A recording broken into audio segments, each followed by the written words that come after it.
কৌতূহলের বশবর্তী হয়ে আমরা মাঝে মধ্যে কিছু প্রশ্ন আমাদের মধ্যে জাগে, যে নানা ধরনের আমাদের মধ্যে প্রশ্ন জাগে, সেই প্রশ্নগুলোর উত্তর আমরা খুঁজি।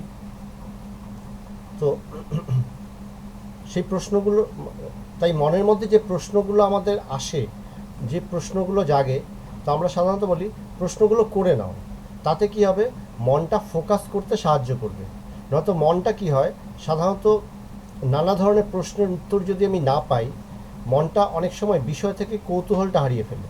কিন্তু আবার আরেকটা বিষয় হচ্ছে, অযথা কিছু প্রশ্ন থাকে, মাঝে মধ্যে কিছু অযথা প্রশ্ন আমাদেরকে অনেক সময় মূল লক্ষ্য থেকে সরিয়ে দেয়। তো মূল লক্ষ্য থেকে যদি মন সরে যায়, তখন গিয়ে বিষয়টা আমার কাছে অনেক কমপ্লিকেটেড হয়ে যায় বা সরে যেতে থাকে। তো আমার জীবনের একটা অভিজ্ঞতা হয়েছিল, যখন আমি প্রথম ভগবানের কাছে যাই, তখন আমার জীবনের একটা অদ্ভুত অভিজ্ঞতা হয়েছিল। সেই অভিজ্ঞতাটা হচ্ছে যে প্রথম যেতে শুরু করেছি, সবে বেদান্ত নিয়ে একটু পড়াশোনা শুরু করেছি, একটু চর্চা করা শুরু করেছি। তো আমার ছোটোবেলা থেকেই নানা ধরনের বই পড়ার একটা বাতিক আছে, স্বভাব আছে। হাতে যা বই পেতাম পড়তে শুরু করতাম।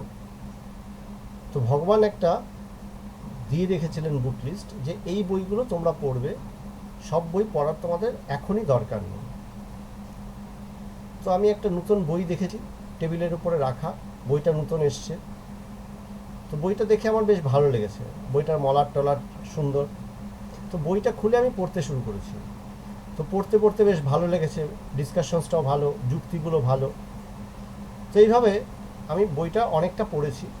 বইটার মধ্যে বিচার কি ছিল, সব কিছুতে গুণের বিচার, যে আমার মধ্যে এই যে আমরা বলি না সত্য রজ তম, এই 3 গুণ।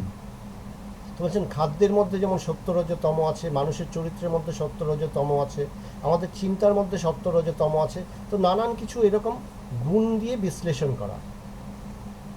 তো এই অবান্তর চিন্তার মধ্যে আমার মনটা তখন ঢুকে গেছিল ওই বইটা পড়ার ফলে, যে আমি প্রত্যেকটা চিন্তা করতাম আর ভাবতাম এটা কোন গুণের চিন্তা।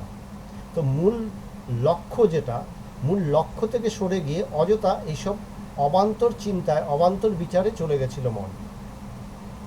তো পরে প্রায় মাস 2-3 এরকম যাওয়ার পরে হঠাৎই একদিন ভগবান, এইরকম যখন সিটিংটা হয়, আমাদের আলোচনা হয়, আলোচনার মাঝখানে হঠাৎই ভগবান বললেন যে হ্যাঁ, মনের মধ্যে অনেক সময় অনেক অপ্রয়োজনীয় চিন্তা মনের মধ্যে বাসা বাঁধে। কিছু সময় সেই প্রশ্নগুলোর উত্তর দরকার। তার কারণ কি, প্রশ্নগুলো উত্তর না পেলে আমার মন তৃপ্ত হয় না, মন কনসেন্ট্রেট করতে পারে না, সে বিষয়টার সাথে আগ্রহ হারিয়ে ফেলে। কিন্তু বুদ্ধিমান যে, সে কিন্তু সমস্ত কিছুর ভেতর থেকে মূল প্রশ্ন কি সেটাকে সে খুঁজে বের করতে দক্ষ। তো তাই একটা কথা বলা হয়, এই আধ্যাত্মিক পথে অগ্রগতি কার হবে, বলছেন আধ্যাত্মিক পথে অগ্রগতি তার হবে যে বুদ্ধিমান, যার কাছে এই প্রখর বুদ্ধি আছে, যে কিনা মূল বিষয়টাকে সে ধারণা করার জন্য সচেষ্ট। শুধু আমি কতগুলো ইনফরমেশন নিচ্ছি, শুধু জানবো, কতগুলো অবান্তর প্রশ্নে আমি মনটাকে এদিক ওদিক নিয়ে যাব, সেটা কিন্তু অর্থহীন। তো একটা এখন সমস্ত কিছু কি, এখন বিষয়টা হচ্ছে সমস্ত প্রশ্ন আসা মানেই কি আমার অবান্তর প্রশ্ন, তা কিন্তু নয়। প্রত্যেকটা প্রশ্নেরই এক একটা স্থান আছে। ধীরে ধীরে চর্চার ক্ষেত্রে, চর্চা করতে করতে আস্তে আস্তে গভীরতার তারতম্যে প্রশ্নগুলো আসে এবং প্রশ্নগুলোর উত্তর দেওয়া হয়। প্রাথমিক অবস্থায় কিছুটা উত্তর অনেক সময় দেওয়া হয়, সেটা মূল লক্ষ্যটা কী থাকে, যাতে তোমার মনটা শান্ত থাকে, তোমার মনের মধ্যে অযথা বিক্ষেপকর চিন্তা যেন না আসে এবং বিষয়টা থেকে কৌতূহল না হারিয়ে ফেলা হয়। তো একটা প্রশ্ন বেশ কয়েকদিন ধরেই আমি পরপর পাচ্ছি বেশ কয়েকজনের থেকে। তো সেটা হচ্ছে মৃত্যু কি, মৃত্যুর সাথে সম্বন্ধ কি। তো এই প্রশ্নটাকে আমি একটু অন্যভাবে সাজাচ্ছি। প্রথম আমাদের বুঝতে হবে যে আত্মা কতগুলো বিষয়, আত্মা, শরীর, মন। আত্মা সম্বন্ধে আমাদের সাধারণত ধারণা নেই। আত্মা কি আমরা জানি না, আত্মা সম্বন্ধে আমরা অজ্ঞ। আমার শরীর সম্বন্ধে আমার যথেষ্ট ধারণা আছে, আমার মন সম্বন্ধেও আমার ধারণা আছে। এই দুটো, মন এবং শরীর, এই দুটো জিনিসকে আমরা সাধারণত বুঝি, অনুভব করি, এবং এই দুটো আমি সবসময় কিন্তু ব্যবহার করে চলেছি, দেহ এবং মন। তো দেহ মনকে আমি জানি, তো আত্মা কি তা আমি জানি না। তো বলা হচ্ছে শাস্ত্রে কি বলছে, আত্মা কি? তো এখানে যে প্রশ্নটা এরকমভাবে সাজাচ্ছি, মৃত্যুর প্রসঙ্গটায় পরে যাব, তার আগে প্রশ্নটাকে এইভাবে সাজাচ্ছি। প্রশ্নটা যদি এটা হয় যে দেহ, মন ও আত্মার সাথে পারস্পরিক সম্বন্ধ কি, এটা কিন্তু বেদান্ত বোঝার জন্য আমাদের ভীষণ ভ্যালিড প্রশ্ন, যে আত্মা কি, মন কি, দেহ কি, এবং তাদের মধ্যে পারস্পরিক সম্বন্ধ কি। তখন আত্মা কি? তো বলা হচ্ছে, শাস্ত্রে বলা হচ্ছে, সহজ করে এইভাবে বলি বিষয়টা, যে শাস্ত্রে বলছে যে তুমি সেই আত্মা, তত্ত্বমসি। ছান্দোক্য উপনিষদে আছে, গুরুর কাছে শিষ্য গেছেন শ্বেতকেতু, শিষ্যকে গুরু বলছেন তত্ত্বমসি, তুমি সেই আত্মা, তুমি সেই পরমাত্মা, তুমি নিজেকে জানো, আত্মানম বিদ্ধি, তুমি নিজেকে জানো, নিজের আত্মাকে জানো। তো আমি নিজের আত্মাকে কি করে জানবো? তো প্রত্যেকটা জিনিসকে জানতে হলে তার লক্ষণকে আমার চর্চা করতে হবে, তার লক্ষণ সম্বন্ধে জানতে হবে। যদি একটা ভিড়ের মধ্যে বেশ কয়েকজন, ধরো একটা ঘরের মধ্যে 10 জন মানুষ বসে আছে, তার মধ্যে বলা হলো তুমি শ্যামলকে ডেকে আনো, আমি শ্যামলকে চিনি না। তখন আমাকে বর্ণনা দেওয়া হচ্ছে যে শ্যামল দেখতে কেমন, শ্যামল কেমন দেখতে, সেই বর্ণনা শুনে আমি ওই ঘরে গিয়ে যখন যারা বসে আছে তাদের মধ্যে মিলিয়ে দেখছি, সেই বর্ণনার সাথে যার মিল বেশি খুঁজে পাচ্ছি তাকেই আমি শ্যামল বলে চিহ্নিত করতে পারি। তো আমি কীভাবে চিহ্নিত করছি? কিছু লক্ষণ দিয়ে, যে না শ্যামল কেমন, না মানুষটা ফর্সা, একটু মোটা করে, লম্বা, দেখবে একটা কালো রঙের জামা পরে আছে, সেখানে হয়তো গিয়ে দেখলাম কালো রঙের জামা পরে আছে 3 জন, কিন্তু সবাই ফর্সা নয়, একজন তাদের মধ্যে ফর্সা, একজন একটু মোটাও, যে ফর্সা মানুষটা সে মোটাও। তখন বুঝলাম যে আচ্ছা না, এই তাহলে শ্যামল হবে। তখন আমি তাকে শ্যামল বলে তাকে ধরে নিয়ে এলাম, শ্যামলকে খুঁজে নিয়ে এলাম। তো এই হচ্ছে লক্ষণের ব্যবহার। আমরা যখন এই আত্মাকে খুঁজবো, বলছেন তার লক্ষণ কি, লক্ষণটা জানতে হবে। তখন তো আমি এই স্বামী ভগবানের গুরুদেব পবিত্রানন্দজির কথা, যে অনাত্ম বনে আত্মাকে আমি হারিয়ে ফেলেছি, এই আত্মাকে আমি খুঁজে পাবো কিসের দ্বারা? লক্ষণের দ্বারা। এই লক্ষণাত্মক শব্দগুলো, মানে লক্ষণাত্মক এই লক্ষণগুলোকে আমি ধারণ করলে, বুঝলে পরে, তখন কি আমি আত্মাকে খুঁজে পাবো। অন্য সমস্ত সবাইকে বাদ দেব, যে না এ নয়, এই করে। এইটা হচ্ছে নীতি, যে 10 জন মানুষের ভেতর থেকে আমি শ্যামলকে খুঁজছি, যে দেখলাম শ্যামলের প্রথম লক্ষণ কি বললো, কালো জামা পরে আছে, গিয়ে দেখলাম 3 জন কালো জামা পরে আছে, তার মানে বাকি 7 জন বাদ, নেতি হয়ে গেল না। বললেন 3 জনের মধ্যে 2 জন মোটা, তাহলে 1 জন বাদ হয়ে গেল, আবার তো রইল 2 জন। বলেন তার মধ্যে 1 জন ফর্সা, তাহলে এই শ্যামল হবে, আমি চিহ্নিত করলাম। বলে ঠিক তেমনি আত্মাকে আমি চিহ্নিত করব কি করে? বলছেন আত্মা কি? বলছেন আত্মা হচ্ছেন সেই পরম সৎ বস্তু। তো সৎ এবং অসতের ডেফিনেশন কি? বলছেন যা অপরিবর্তনীয়, সর্বকালে সর্বদেশে সবসময় সে অপরিবর্তনীয়, তার কোনো পরিবর্তন হয় না, সে কখনো পাল্টায় না, চেঞ্জ হয় না। যা পরিবর্তন হয় না, যা চেঞ্জ হয় না, তা আত্মা। তো আমার দেহ এবং মন, বলছেন এই দেহ এবং মনকে যদি ভালো করে দেখি, যে দেহ এবং মন তো পরিবর্তন হয়। শৈশব থেকে এই বয়স অবধি আমার দেহের পরিবর্তন ঘটেছে, আমার মনেরও পরিবর্তন ঘটেছে। কাজেই আমার দেহ আত্মা নয়, মনও আত্মা নয়। আত্মাকে বলা হচ্ছে এই যে তুমি আমি বলছো, তোমার এই আমি অনুভবটা আত্মা থেকেই জাত। অর্থাৎ এই দেহ থেকে আমার আমি বোধটা উৎপন্ন হয়নি। আমার মন থেকেও আমার আমি বোধটা উৎপন্ন হয়নি। তার কারণ কি? বলছেন দেহ তো পাল্টেছে, মনও পাল্টেছে, মনও আমার একরকম নেই, মনও পাল্টেছে। ছোটোবেলার মন একরকম ছিল, আস্তে আস্তে বয়স বাড়তে বাড়তে মনের পরিবর্তন ঘটেছে। সকালের মন আর বিকালের মনের মধ্যে অনেক পার্থক্য হয়ে যায়, তো মনেরও পরিবর্তন ঘটে, তো মনও আমি নই। তো বলছেন যা অপরিবর্তনীয়, তো আমি দেখতে পাচ্ছি আমার আমি ভাবটা কিন্তু বাস্তবিক অপরিবর্তনীয়, সে কিন্তু পাল্টায় না। ছোটোবেলাতেও আমার আমি বলতে যে বোধ হতো আমার, সেই এই বয়সে এসেও বহুকাল পৃথিবীতে কাটানোর পরেও, সে আমার 20 বছরই হোক আর 70 বছরই হোক, যে বয়সই হোক না কেন, এই যে এতগুলো দিন আমার যে আমি বোধ সেটা কিন্তু অপরিবর্তনীয়, সেটা কিন্তু চেঞ্জ হয়নি। পাল্টেছে কি? সেই আমি বোধের সাথে সম্বন্ধিত দেহ পাল্টেছে, সেই আমি বোধের সাথে সম্বন্ধিত মন পাল্টেছে, আমার পরিবেশ পাল্টেছে, আমার বিদ্যা, শিক্ষা, বুদ্ধি, আমার সম্পদ, আমার আত্মীয় পরিজন, বন্ধু বান্ধব, এরা সব পাল্টে গেছে। আমি তো পাল্টাইনি, আমার দেহ মন পাল্টে গেছে। তো দেখা যাচ্ছে আমার আমি বোধটা পাল্টায়নি, তাই বলা হচ্ছে যে তুমি সেই বলছেন সেতুকে উপদেশ দেওয়া হচ্ছে যে তত্ত্বমসি, তুমি সেই, অর্থাৎ কি, তুমি যে আমি বলে অনুভব করো সেই আমিটাই সেই আত্মা। তো এই আমিটা কোথায় আছে, কি রূপে আছে, তার স্বরূপ কি? এটা হচ্ছে বেদান্তের প্রশ্ন।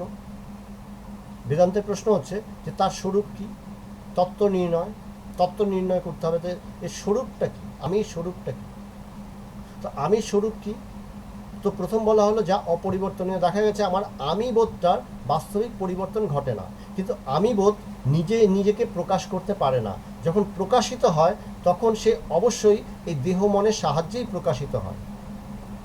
যেমন জাগ্রত অবস্থায় আমি এই দেহটাকেই নির্দেশ করে বলি এই তো আমি। তোমাকে ডাকা হলো, এই শ্যামল তুমি কোথায়? শ্যামল নিজের বুকে হাত দিয়ে বলছে এই তো আমি। তো আমি দেহটাকে নির্দেশ করি, আমি বলি, আমি আমার মনটাকেই আমি বলি। তো দেহ মন দুটো সমন্বয়ে আমি আমার নিজেকে প্রকাশ করি, আমার আমি ভাবটার প্রকাশ হয়। তো আমার আমি ভাবটা দেহ মনের সাহায্য ছাড়া সে কি অচল? সে তবে অপ্রকাশিত না? দেহ আত্মার জন্য এখন বলা হচ্ছে যে আত্মাই সর্ববস্তুর প্রকাশক, তিনি স্বয়ং প্রকাশ, তাকে আলাদা করে প্রকাশ করতে হয় না। দেহ মন আত্মার উপরেই নির্ভরশীল। যেমন অন্ধকার রাস্তায়, এই বেদান্তের বিখ্যাত এক্সাম্পল সাপ রজ্জু, অন্ধকার রাস্তায় যেতে যেতে আমি সাপ দেখলাম, চিৎকার করলাম, সাপ সাপ সাপ, ভয় পেলাম, চিৎকার দিলাম। গুরু আলো এনে দেখিয়ে দিলেন দেখো সাপ নেই, ওটা রশি। সাপটা কোথায় ছিল? রশির উপরে অভ্যস্ত ছিল, ইম্পোজ ছিল। তেমনি আত্মার উপরেই আমার এই দেহ মনের ছায়া ইম্পোজড, যেটাকে আমি সত্য বলে ধারণা করে বসে আছি। তো সত্য বলে ধারণা করে আমি করে সমস্ত কিছু সবসময় কর্তা হয়ে নানান কিছু করে বেড়াচ্ছি। কখনো সমস্যাগ্রস্ত, কখনো দুর্দশাগ্রস্ত, কখনো দারুণ দারুণ কাজ করছি, কীর্তিকলাপ করছি, খুব আনন্দে আছি, খুব দুঃখী হয়ে আছি, খুব সুখী আছি, নানান কিছু হচ্ছে। আমার শরীর ভালো না, আমার মন ভালো না, আমি দারুণ আছি, সবসময় হুলস্থুল করছি, সব কিছুই কিন্তু আমার হচ্ছে। কিসের ভিত্তিতে? রশির উপরে যেমন সাপ ইম্পোজ হয়েছিল, মিথ্যা সর্বত্র জ্ঞান রশির উপরে ইম্পোজ হয়েছে, তাই আমি রশিটাকে সাপ দেখেছি। ঠিক তেমনি এই স্বয়ং প্রকাশ আত্মা, আমার আমি বোধ, এই স্বয়ং প্রকাশ আমি বোধ বা আত্মার উপরে আমার দেহ মন সমস্ত কিছু ইম্পোজড হয়েছে। তো তাহলে ধারণাটা কি হচ্ছে যে আত্মা কি? যা স্বয়ং প্রকাশ। দেহের প্রকাশ কতটুকু সময়? শুধু জাগ্রতকালীন অবস্থায় আমার মনের মধ্যে দেহের প্রকাশ ঘটে, অন্য সময় কিন্তু আমার মধ্যে দেহের প্রকাশ ঘটে না। মানে আমার চেতনায় আমি দেহকে কতটুকু সময় বোধ করি? শুধু জাগ্রতকালীন অবস্থায় বোধ করি। স্বপ্নকালীন অবস্থায় আমার এই রক্তমাংসের শরীরটাকে আমি দেহ বলে বোধ করি না। তো বলছেন যা স্বয়ং প্রকাশ, যে সব সময় আছে, চিরন্তন, নিত্য চিরন্তন, তিনি সেই আত্মা। আমার আমি বোধটা নিত্য চিরন্তন। মৃত্যুর প্রসঙ্গ পরে আসছে, মৃত্যুতে আমি বোধের যেন যেন বিরাম হয়। হ্যাঁ, তো আমার আমি বোধটাকে নিত্য চিরন্তন। জাগ্রত অবস্থায় দেহভিত্তিক যে আমি বোধ, সেই বোধের দেহভিত্তিক বোধটা বিরতি হয়, যে আমি দেহকে আমি বলে তখন প্রকাশ করতে পারি না। যেই ঘুমিয়ে পড়লাম, ঘুমের মধ্যে স্বপ্ন দেখছি, স্বপ্নের মধ্যে আমার যে আমি বোধটা, আমি স্বপ্নে এখন দীঘা যাচ্ছি, দার্জিলিং যাচ্ছি, কি দিল্লি চলে যাচ্ছি, আমার আমি যে দিল্লিতে গিয়ে দিল্লিতে বসে আছি, দিল্লিকে এনজয় করছি, এটা কিভাবে হচ্ছে? বলছেন সেখানে তো দেহটা তো বিছানায় শুয়ে আছে, অথচ আমি তো দিল্লিতে পৌঁছে গেছি। বললেন ওখানে আমার স্বপ্ন শরীর, আমি স্বপ্ন শরীর ধারণ করে গেছি, ওখানে কিন্তু আমার আমি বোধটা সেই স্বপ্ন শরীরের সাথে সম্বন্ধিত, এই রক্তমাংসের শরীরটার সাথে নয়। তাহলে কি দেখা যাচ্ছে? যে রক্তমাংসের শরীর যেটাকে আমি বলে প্রকাশ করছি, সেই আমিটা একটা জায়গায় অফ হচ্ছে। মানে শ্যামলকে খুঁজতে গেলাম, শ্যামলকে খুঁজতে গিয়ে দেখলাম কালো জামা পরে 3 জন বসে আছে, সেই 10 জনের মধ্যে 3 জন কালো জামা পরে বসে আছে। তো তারা নেতি, সেই 7 জন, বাকি 7 জন নেতি হয়ে গেল, মানে এরা শ্যামল হবে না। ঠিক তেমনি আমি দেখছি যে এখন দেহটাকে আমি সাধারণত আমি বলে নির্দেশ করি, আমি জাগ্রত অবস্থায় দেহটাকে আমি বলে নির্দেশ করি, অথচ এই দেহটা স্বপ্ন অবস্থায় তো থাকে না। কাজেই এই দেহটা আমি নই। কেন? বলছেন সে চিরন্তন নয়, সে সবসময় থাকছে না, নিত্য নয়, এই দেহবোধটা নিত্য নয়। বলে মনের বোধ, বলে মনের মধ্যে যে আমি বোধ নিয়ে আমি ধারণ করেছি, স্বপ্নে যে আমি, স্বপ্নর কি হচ্ছে, আমার মনই 2 ভাগে বিভক্ত হচ্ছে, একটা আমি বোধ তৈরি করছে, আরেকটা স্বপ্নটাকে দেখছে ও উপভোগ করছে। তো এখানে যে আমি বোধ যেটাকে ভোগ করছি, সেই আমি বোধটা সুষুপ্তিতে গভীর ঘুমে ঘুমিয়ে পড়লে সেটাও লুপ্ত হয়ে যায়। তো মনও লুপ্ত হয়ে গেল। সুষুপ্তিতে মনের কোনো অবকাশ নেই। মন বলতে যেখানে সবসময় সংকল্প বিকল্প, এইটা ওটা সেটা নানান চিন্তা, মানে সমস্ত চিন্তার অবসান হলো। সমস্ত চিন্তার অবসান কোথায় হচ্ছে? সুষুপ্তিতে। তো সেখানে আমার মন আমি বলে প্রকাশ করতে পারছে না। অথচ আমি জানি গভীর ঘুমের সুষুপ্তি থেকে উঠে যখন স্বপ্ন দেখি না, তখন আমি বলি দারুণ ঘুমিয়েছি, দারুণ ঘুমিয়েছি, খুব ভালো ঘুমিয়েছি। তো সেখানে আমার আমি বোধটা ছিল, কিন্তু আমি বোধটা প্রকাশ করার মতন দেহ বা মন ছিল না। তো এই দেহ বা মনের যে সংস্কারটা আমার মধ্যে হয়ে আছে, এই সংস্কারটা কি অজ্ঞান বলা হয়। এটি অজ্ঞান সংস্কার, যে দেহ মনের সাহায্য ছাড়া আমার আমি বোধের প্রকাশ সম্ভব নয়। এটা হচ্ছে আমার সংস্কার। আমি যখনই ভাবি তখনই দেখি যে দেহ মনের ভেতর দিয়ে আমি নিজেকে প্রকাশ করছি। বলছেন এই তোমার সংস্কার বা কুসংস্কার বলতে পারো। এই কুসংস্কারের দরুন আমি সংসার ব্যবহার আমার কাছে সবসময় হয়ে যায়, আমি সংসার ব্যবহার করতে বাধ্য হয়ে যাই, আমি সংসারের দাস হয়ে পড়ি, এই সংসারের দাস হয়ে পড়ি। বলছেন কী করতে হবে? বলছেন তুমি তোমার বোধে দাঁড়াও। আধ্যাত্মিকতা বা বেদান্ত কি করে? বেদান্ত শুধু বিচার দ্বারা তোমার অজ্ঞানটাকে নাশ করে, তোমার মন থেকে অজ্ঞানটাকে সরিয়ে দিচ্ছে। কি করছে? তোমাকে তোমার বোধ, তোমার অনুভবের উপরে দাঁড়াতে বলছে। তুমি যা অনুভব করো সেখানেই তুমি দাঁড়াও, যেভাবে অনুভব করছো সেটাকেই তুমি ধারণা করো। এটাই হচ্ছে সবথেকে ইম্পর্টেন্ট। তো জাগ্রতের বিচার করলাম, স্বপ্নের বিচার করলাম, সুষুপ্তির বিচার করলাম। আমি দেখলাম আমার আমি বোধটা সবসময় একরকম থাকছে না, পাল্টে পাল্টে যাচ্ছে। বলছেন তাই তো, আমি বোধ তো আমার পাল্টে যায়। বললেন তাহলে কি থাকে সব সময়? বললেন আমিবোধটা থাকে, আমিবোধটা পাল্টাচ্ছে কোথায়? দেহ মনের সাথে সম্বন্ধিত হয়ে সেটা যেন পাল্টাচ্ছে। বাস্তবিক আমিবোধটা একই রকম থাকে। যেমন আমরা বলি না যে আকাশের দিকে যখন চাঁদকে দেখি প্রত্যেক দিন সে তার রূপ পাল্টাচ্ছে।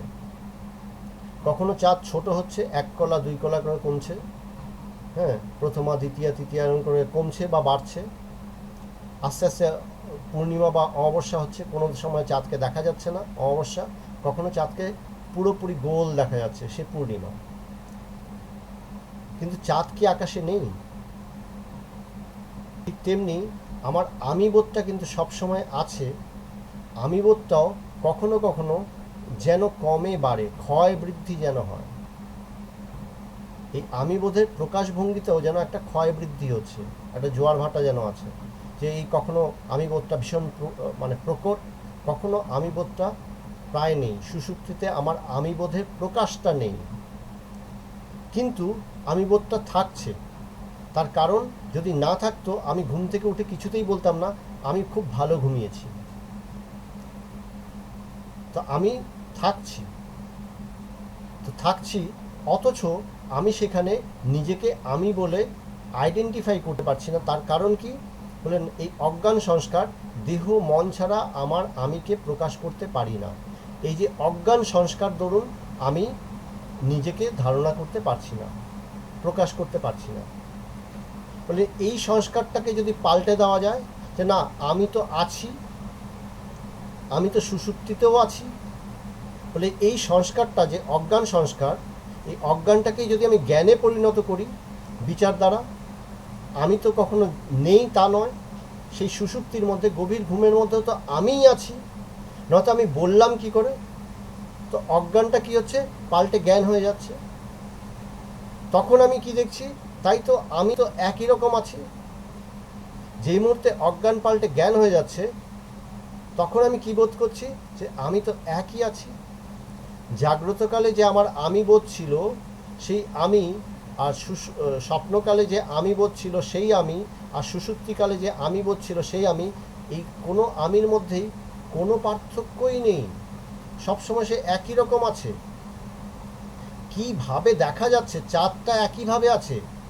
সে অমাবস্যাতেও যে চাঁদ, সে পূর্ণিমাতেও সেই চাঁদ, শুধু কি তার প্রকাশ ভঙ্গিমায় তারতম্য হয়ে গেছে।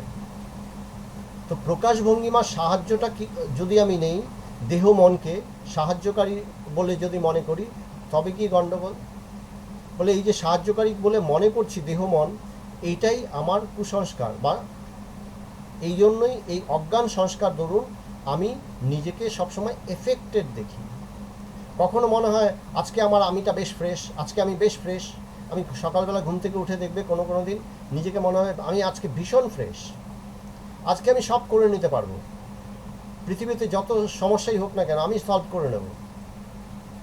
কোনো কোনো দিন মনটা ঘুম থেকে উঠেই ভীষণ বিরূপ হয়ে থাকে, কিচ্ছু ভালো লাগে না, ডিপ্রেসড।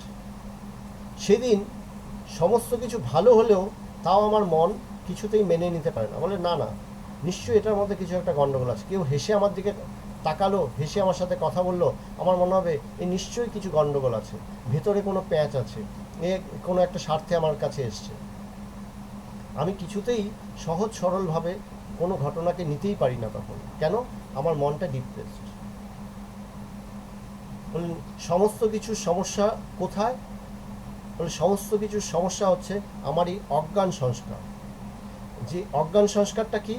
যে আমিকে আমি সবসময় দেহ এবং মনের সাথে সম্বন্ধিত করছি, আমার দেহ মন বুদ্ধির সাথে সম্বন্ধিত করছি। দেহ মন বুদ্ধির সাথে সম্বন্ধিত করে আমি নিজেকে সংসারে আবদ্ধ করে যাচ্ছি। আমার দায়িত্ব কর্তব্য, ভালো লাগা মন্দ লাগা, আমার সুখ দুঃখ মান অভিমান সমস্ত কিছুর সাথে আমি সম্বন্ধিত করছি। বললেন দেখো তুমি সুখেও তুমি যেমন, দুঃখেও তুমি তেমন। যে আত্মজ্ঞানী, যে আত্মাকে জেনেছে, ঠিকভাবে জেনেছে, এই অজ্ঞান সংস্কার থেকে সে নিজেকে মুক্ত করতে পেরেছে, যে জ্ঞানী, সে মান অপমান দুই তার কাছে সমান। তার কাছে কিন্তু কোনো পার্থক্য নেই। কেন পার্থক্য নেই? কেন সে তো সবসময় একই হয়ে আছে, এক রূপ। বলে আমি একরূপই আছি, চাঁদটা তো সবসময় একরূপই আছে। চাঁদটাকে এখন চাঁদ, আমরা পৃথিবী থেকে চাঁদটাকে যখন দেখি, তো পৃথিবী থেকে চাঁদটা দেখার দরুন চাঁদের পজিশন অনুসারে আর আমাদের পজিশন অনুসারে আমরা চাঁদকে কখনো পূর্ণিমা রূপে দেখি, পূর্ণিমার পুরো গোল চাঁদ, কখনো অমাবস্যায় চাঁদকে দেখতে পাই না, তার বৃদ্ধি ক্ষয় দেখতে পাই, কৃষ্ণপক্ষ শুক্লপক্ষ হচ্ছে দেখতে পাচ্ছি। ঠিক তেমনি আমিও প্রত্যেক মুহূর্তে মান অপমান, লাঞ্ছনা, দুঃখ কষ্ট, সুখ আনন্দ, কত কিছুর ভেতর দিয়ে যাচ্ছে। কিসের জন্য যাচ্ছে? কারণ আমি নিজেকে দেহ মনের সাথে সম্বন্ধিত করে নিজেকে নানানভাবে প্রকাশ করে যাচ্ছি। তাই আমার মনে হচ্ছে এই তো এত কিছু হচ্ছে, বাস্তবিক কি কিছু হচ্ছে? বাস্তবিক তুমি সদা অচঞ্চল, আত্মা সদা অচঞ্চল। বলছেন যা পরিবর্তিত হচ্ছে তা চঞ্চল, পরিস্থিতি পাল্টায়। ভগবান একটা কথা বলেন, কেউ মারা গেলে কষ্ট হয়, স্বাভাবিক, লোকে কান্নাকাটি করে, সবাই কান্নাকাটি করে, ভয়ঙ্করভাবে কাঁদছে যে আমার প্রিয়জন চলে গেল, সে ভয়ঙ্করভাবে কাঁদছে। সেই শোকটা হওয়া স্বাভাবিক, সেটা হয়ে থাকে, সে কাঁদছে। কিন্তু সে কান্নাটা কতক্ষণ ধরে রাখবে? 1 ঘন্টা, 1.5 ঘন্টা, 2 ঘন্টা, 2 ঘন্টা পরে তার কান্না থামবে। তারপরে যখন আবার বাড়িতে নতুন একজন আত্মীয় আসবে, তখন দেখা যাবে আবার নতুন করে কান্নার রোল উঠবে। এই করতে করতে দেখা যাবে 1 দিন, 2 দিন, 5 দিন পরে কান্নাটা কমে গেছে, শোকটা কমছে, আস্তে আস্তে কমছে।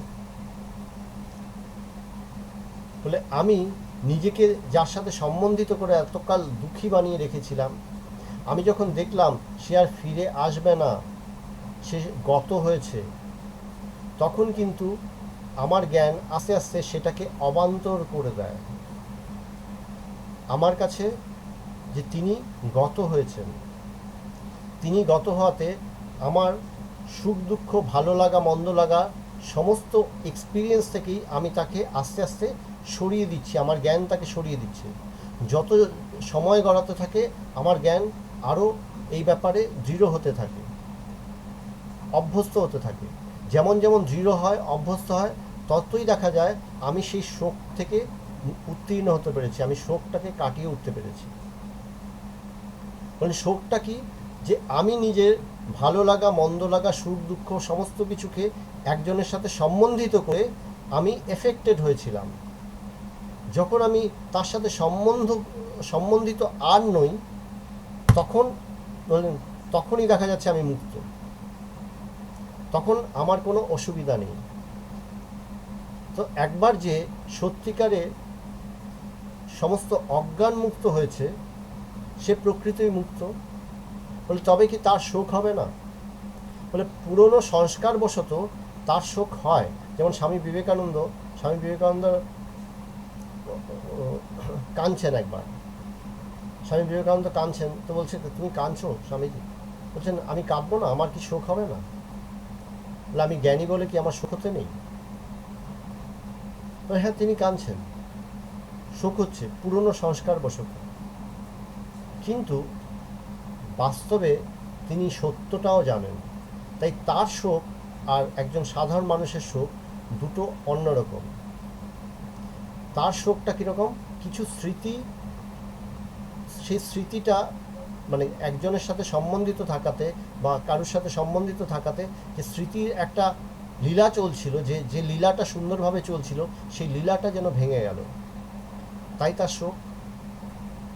আর আমাদের সম্বন্ধ কীরকম হয়? সাধারণ মানুষের সম্বন্ধ কীরকম হয়? আমাদের সম্বন্ধ হয় চাওয়া পাওয়া, নানান কিছু, আমি কি পেলাম, আমি কি পেলাম না।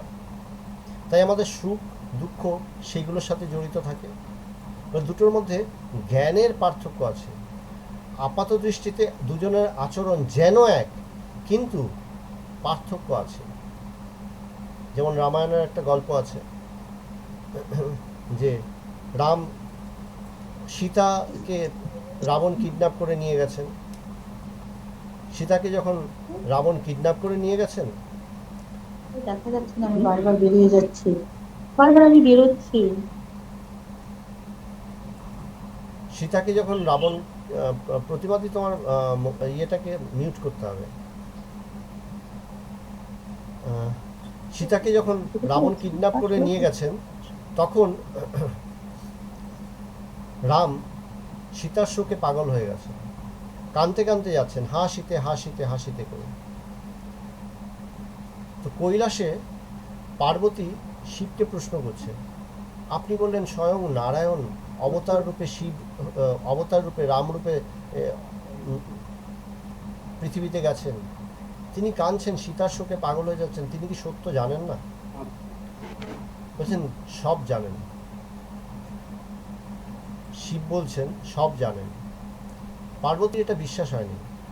পার্বতী সীতার রূপ ধারণ করে রাম যে পথে হাসিতে হাসিতে করতে করতে আসছেন, কাঁদতে কাঁদতে আসছেন, সে পাগল হয়ে গেছেন, সেই পথে সীতার রূপ ধারণ করে পার্বতী বসে আছেন। রাম সেখানে কাঁদতে কাঁদতে আসছেন, যখন সামনে এসেছেন দেখছেন সামনে সীতা বসে আছে পথের মাঝখানে। রাম সেখানে সেই পার্বতী, সীতারূপী পার্বতীকে প্রণাম জানাচ্ছেন, মা পার্বতী আমার প্রণাম, আপনি এখানে?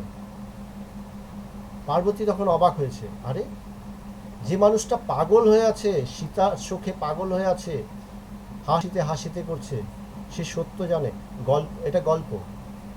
গল্প দিয়ে কি বোঝানোর চেষ্টা করা হচ্ছে, যে জ্ঞানী তিনি সবসময় সত্য জানেন। তার আচরণ আর একজন সাধারণ অজ্ঞানী মানুষের আচরণের মধ্যে যেন কোনো পার্থক্য নেই, কিন্তু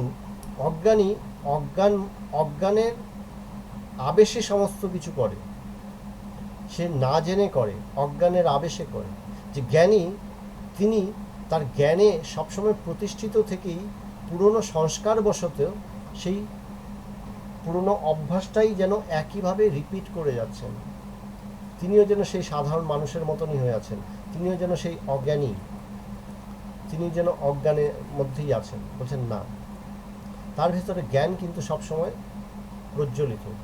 একবার যখন তুমি জেনে যাবে যে সাপ নেই, ওটা রশ্মি, আর কিন্তু তুমি সাপের জ্ঞানটাকে অধ্যস্ত করতে পারবে না, ইম্পোজ করতে পারবে না। সেই রশ্মিটাকে তুমি যতবার দেখবে আর তুমি সাপ দেখতে পাবে না, তখন তুমি রশ্মিই দেখবে।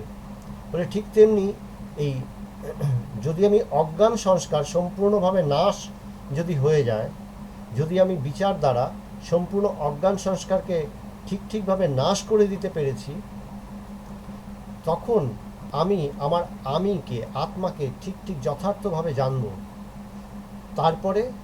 তারপরে আমার ব্যবহার, যদিও আমি আমার এই দেহের ব্যবহার করি, যদিও আমার জ্ঞানী রূপে আমি এই দেহের ব্যবহার করছি, মনের ব্যবহার করছি, কিন্তু সেই জ্ঞানী বলে আমি কোনো কর্তা নই, আমি কোনো কিছু করি না, আমার কোনো দায়িত্ব নেই, কর্তব্য নেই, আমার দ্বারা কোনো কিছু হয়ও না। যেমন আরেকটা গল্প আছে যে গোপীরা ভগবান শ্রীকৃষ্ণের সাথে দেখা করতে যাবেন। ভগবান শ্রীকৃষ্ণ মথুরাতে, তার সাথে দেখা করতে যাবেন। গোপীরা সবাই মিলে ঠিক করেছে। তো তারা অনেক খাবার দাবার বানিয়েছে, প্রচুর খাবার বানিয়েছে, যে কৃষ্ণ এটা খেতে ভালোবাসেন, ওটা খেতে ভালোবাসেন। তো সব গোপীরাই কিছু না কিছু বানিয়েছে, বানিয়ে সবাই মিলে যমুনার তীরে এসছে, নদী ক্রস করবে, মথুরা যাবে। যমুনার তীরে এসছে, যমুনায় তখন ভরা কোটাল, বান চলছে, বলে কোনো মাঝি নেই, ক্রস করতে পারছে না। তো তাদের মন খারাপ। এমন সময় উপর দিয়ে বেদব্যাস যাচ্ছেন। বেদব্যাসকে দেখে তারা সবাই প্রণাম করলো, যে হে বেদব্যাস, আপনি কিছু করুন, ঋষিবর আপনি কিছু করুন, আপনি আমাদেরকে কৃপা করে ওপারে পৌঁছে দিন, আমরা কৃষ্ণের সাথে দেখা করতে যাব। তো বেদব্যাস বলেন, সে আমি করে দেব, কিন্তু তার আগে আমার সমস্যা মেটাও। বলে কি? বলে আমার প্রচুর খিদে পেয়েছে, আগে আমাকে কিছু তোমরা খাওয়াও। তখন গোপীরা ভাবলো যে ঠিক আছে, খাইয়ে দিই, আমাদের কাছে তো অনেক খাবার, আমরা সবাই মিলে তো প্রচুর খাবার বানিয়েছি, সবাই যদি অল্প অল্প করে দেই প্রচুর খাওয়ার, একজন মানুষ কত আর খাবে। তারা তখন একটু একটু করে বেদব্যাসকে খাওয়াতে শুরু করলো। বেদব্যাস খেতে শুরু করলেন। খেতে খেতে খেতে খেতে যা কিছু গোপীরা খাদ্যদ্রব্য এনেছিল, বানিয়ে এনেছিল, বেদব্যাস সমস্ত কিছু খেয়ে নিলেন। সমস্ত কিছু খেয়ে তৃপ্তির সাথে ঢেকুর তুললেন। আমরা যখন পেট ভরে খাই বেশ তৃপ্তির সাথে, তখন ঢেকুর ওঠে না? তো বেদব্যাস তৃপ্তির সাথে ঢেকুর তুললেন, হ্যাঁ বেশ তৃপ্ত খেয়ে, বলে আমার পেট ভরেছে। এরপরে বেদব্যাস বললেন আমার সাথে আসুন। যমুনার পাড়ে গেলেন সমস্ত গোপীদের নিয়ে। যমুনার পাড়ে গিয়ে যমুনাকে প্রণাম করে বলছেন, হে যমুনা, যদি আমি কিছু না খেয়ে থাকি তবে তুমি দ্বিধা হও, মানে দুই ভাগে ভাগ হও, আমি গোপীদের নিয়ে তোমাকে পেরিয়ে চলে যাই। এবং দেখা গেল যমুনাও দুই ভাগে ভাগ হয়ে গেল। তো ব্যাসদেব তো সব খেলেন, খাওয়ার পরে তিনি যমুনাকে বলছেন আমি কিছু যদি কিছু না খেয়ে থাকি, তার মানে তিনি কিছু খাননি, যমুনা ভাগ হয়ে গেল।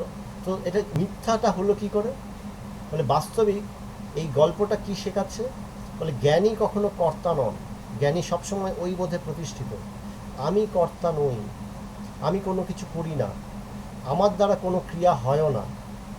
অজ্ঞান দরুন আমরা সবসময় কর্তা হই, কর্তা হয় নানান কিছু করি, নানা কিছু হয়, এবং সেই জন্য আমার কর্মের ফল আমাকে ভোগ করতে হয়। আমার মনে হয় এই ভালো মন্দ, হ্যাঁ আমি একে ভালোবেসে এটা দিলাম, তিনি গ্রহণ করলেন না, গ্রহণ করলেন না, আমি এফেক্টেড হচ্ছি। তার পছন্দ হলো কি হলো না, আমি এফেক্টেড হচ্ছি। আমি সবসময় কর্তা। বললেন আলো, যেমন সূর্য, বললেন সূর্যের স্বাভাবিক ইয়ে কি? মানে সূর্য সব চারিদিকে আলো ছড়িয়ে দিচ্ছে, সে সবাইকে আলো দিচ্ছে। তো সূর্য আলো দিচ্ছে, সূর্য কি কর্তা রূপে আলো দিচ্ছে? না, ওটা তার স্বভাব। তিনি আলো দিচ্ছেন বা দিচ্ছেন না তা নয়, সূর্য আলোক স্বরূপ। ঠিক তেমনি আমি জ্ঞান স্বরূপ, আমি চৈতন্য স্বরূপ, আমি কর্তা নই, আমি ভোক্তা নই, আমার কোনো কর্ম নেই, কর্তব্য নেই। ধীরে ধীরে এই বোধটা করা, ধীরে ধীরে নিজেকে ওই বোধে প্রতিষ্ঠিত করা। তো সবশেষে ওই প্রসঙ্গটা একটু অল্প করে আলোচনা করে নিই। প্রশ্নটা অনেকের থাকে যে মৃত্যু কি, কেন এই প্রসঙ্গ তুললাম? যে দেহ মন, বলছেন আমার এই দেহ মনের সাথে একটা সময় এরকম হয় যে দেহ মনের সাথে আমার সম্বন্ধ ছিন্ন হয়ে যায়। মানে আত্মা, বলছেন আত্মা কি? সেই চৈতন্য স্বরূপ। আত্মার স্বরূপ কি? বলছেন ব্রহ্ম বা আত্মার স্বরূপ কি? সৎ চিৎ আনন্দ। সৎ মানে অস্তিত্ব, আত্মার অস্তিত্বেই আমার দেহের অস্তিত্ব, আত্মার অস্তিত্বেই আমার মনের অস্তিত্ব। সাপের অস্তিত্বটা কোথায়? রজ্জুর অস্তিত্বেই সাপের অস্তিত্ব। অজ্ঞান জন্য হলো রজ্জুটা যদি না থাকে, রশিটা যদি না থাকে, তবে সাপ আসতে পারে কি? আসতেই পারে না। ঠিক তেমনি আত্মার অস্তিত্ব দরুনই আমার দেহের অস্তিত্ব, আমার মনের অস্তিত্ব। আত্মা চৈতন্য স্বরূপ আত্মা বা জ্ঞান স্বরূপ আত্মার দরুনই আমার দেহকে চৈতন্য বলে বোধ হয়, আমার মনকে চৈতন্য বলে বোধ হয়। আমি এই দেহকে নাড়াচ্ছি, এই দেহের দ্বারা অনুভব করছি, আমি সমস্ত কিছু, আমার মন দ্বারা আমি নানান কিছু ভাবছি, বুদ্ধি ক্রিয়া করছে, সমস্ত কিছু হচ্ছে। বলছেন চৈতন্য স্বরূপ। বলছেন কিসের সাহায্যে? বললেন আত্মার দরুন। আত্মা সবসময় একই রূপ আছেন, কিন্তু এই এই মন আমার এই দেহকে পরিচালনা করে। এই মন কখনো কখনো এই দেহকে আর ধারণ করে চালাতে পারে না। কোনো একটা এমন বিকট পরিস্থিতি হলো যখন মন আর এই দেহকে চালাতে পারে না, সক্ষম হয় না, তখন মন কি করে? এই দেহকে ত্যাগ করে। দেহকে ত্যাগ করে সে কোথায় যাবে? তাকে তো কোথাও একটা যেতে হবে। ত্যাগ করে কোথায় চলে যাবে মন? বলছেন প্রত্যেকটা জিনিসই সে তার স্বরূপে ফেরে। আমি সোনা দিয়ে গলার নেকলেস বানালাম, হাতের আংটি বানালাম, মূল বিষয়টা কি? সোনা। সোনার নেকলেস, সোনার আংটি। নেকলেসটাকে যদি আমি এখন গলিয়ে দিই, আংটিটাকে যদি গলিয়ে দিই, তাহলে কী হবে? সোনার তাল হয়ে যাবে, একতাল সোনা। সেটা সোনার আদি রূপে ফিরে যাবে। তখন আর নেকলেসের রূপ থাকছে না, আংটির রূপ থাকছে না। তো মন সে তার আদি রূপ, সেই আত্মাতে বিলয় হয়। কিভাবে বিলয় হয়? অজ্ঞান সমষ্টি রূপে, অজ্ঞান রূপে। সেই অজ্ঞান, যে অজ্ঞানের দরুন, যেটা বললাম, যে অজ্ঞানের দরুন আমি নিজেকে দেহ মন বলে ধারণ করেছি, সেই অজ্ঞানেই সেই বিলয় হয়। সেই অজ্ঞানটাই তখন এই দেহ মন, মানে দেহ থেকে সমস্ত চৈতন্য বা ধারণাটা, আমি ধারণাটাকে মন নিজের মধ্যে যেন আকর্ষণ করে নিল। কচ্ছপ যেমন নিজের খোলের ভেতরে হাত পা গুটিয়ে নেয়, মন তেমনি নিজেকে আকর্ষণ করে নিল। আবার সেই মন সেই অজ্ঞানের মধ্যে নিজেকে আকর্ষণ করে নিল, সেই বীজ রূপে। সেই বীজ অজ্ঞান রূপে সে চলে যায়। সেই বীজ অজ্ঞান রূপে চলে যাওয়াটাকেই আমরা মৃত্যু বলি। আবার জন্ম কি? যে পুঁটলি যেন বাঁধা হলো, আবার পুঁটলি খোলা হচ্ছে, আবার একটা উপযুক্ত দেহে গিয়ে সেইটা ম্যানিফেস্টেশন হতে শুরু করলো। সে মন সেখানে আস্তে আস্তে সে বিকশিত লাভ করলো, সে বিকাশ হলো। সেখানে সে আবার দেহ মন, সেই দেহটাকে ধারণ করে সে আবার জন্ম নিল। তো এই হচ্ছে জন্ম মৃত্যু, সহজভাবে বলা। জন্ম মৃত্যুর সাধারণ ধারণা কি? এই যে কোথায় লয় হচ্ছে? মূল অজ্ঞান বীজে। তো আত্মজ্ঞান কি? আত্মজ্ঞান কেন? আত্মজ্ঞান এই মূল অজ্ঞান বীজটাই যদি নাশ হয়ে যায়, তাহলে তাই বলা হচ্ছে যে আত্মজ্ঞানী পুরুষ তিনি জন্ম মৃত্যুর থেকে চিরমুক্ত। তার আর কোনো জন্ম মৃত্যু হয় না, তাকে তার পুনর্জন্ম আর সম্ভব না। কেন? সম্পূর্ণ অজ্ঞান বীজটাকে তিনি ধ্বংস করে দিয়েছেন, পুড়িয়ে দিয়েছেন। এই জ্ঞান দ্বারা তিনি পুড়িয়ে দিয়েছেন। এই জ্ঞান দ্বারা পোড়াতে হবে অজ্ঞান বীজটা। অজ্ঞান বীজটা কি? এই যে নিজের শরীরটাকে আমি বলে ধারণা করা, মনটাকে আমি বলে ধারণা করা, এটাই আমার অজ্ঞান বীজ। যে বিচার দ্বারা আস্তে আস্তে এই অজ্ঞান বীজটাকে নাশ করতে হবে। যে তাই তো দেহ একটা সময়কাল অবধি, মন একটা সময়কাল অবধি আছে, কিন্তু আমার আমি বোধ, এই দেহ মন অতিরিক্ত এই আমি বোধ কিন্তু সবসময় নিত্য, সে কিন্তু সবসময় একই রূপ আছে। তাই জন্ম এবং মৃত্যু আত্মার কাছে অবান্তর। আত্মার জন্ম বা মৃত্যু হয় না। অজ্ঞানের জন্ম, অজ্ঞানেরই মৃত্যু। অজ্ঞানের জন্মে এই শরীর মন, অজ্ঞানের মৃত্যুতেই দেহ মনের নাশ। এই হচ্ছে আজকের আলোচনা। তো আশা করি বিষয়টা বোঝা গেছে। আবার